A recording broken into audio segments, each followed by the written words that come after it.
প্রথমেই সমুদ্রের তলায় পাইল গাঁথুন আর 2 লেয়ারের প্যানেল দিয়ে একধারে বাঁধুন। কিন্তু সাবধানে, ভাইব্রেটিং পাইল ড্রাইভার দিয়ে ধীরে ধীরে গাঁথুন যাতে সবকিছু সোজা থাকে।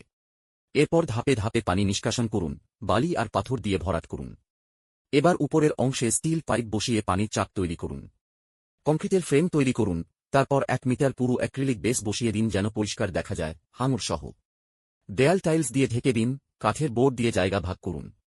একটা বিশাল বাথরুম তৈরি করুন, যাতে 2টা টয়লেট থাকে, জন আর এমিলি একসাথে আন্ডার ওয়াটার ভিউ উপভোগ করতে পারে। বাটন চাপলে ওঠানামা করা বেড বসান। একটা আরামদায়ক বিশ্রাম এলাকা তৈরি করুন, ধার করা ম্যাট্রেস আর নরম হেডরেস দিয়ে। স্টাডি এরিয়ার জন্য ঝুলন্ত ডেস্ক তৈরি করুন আর এমিলির পোশাক রাখার জন্য হ্যাঙ্গার লাগান। রান্নাঘরকে ছোট আর কার্যকরী রাখুন, সিটের নিচে সোফা আর লিফটিং ডাইনিং টেবিল বসান যাতে জায়গা বাঁচে। জন তার ইয়েট নিয়ে মালয়ান ট্রেঞ্চ এক্সপ্লোর করবে আর সার্ফিং করবে। এই জায়গাটা সুন্দর আর প্র্যাকটিক্যাল 2।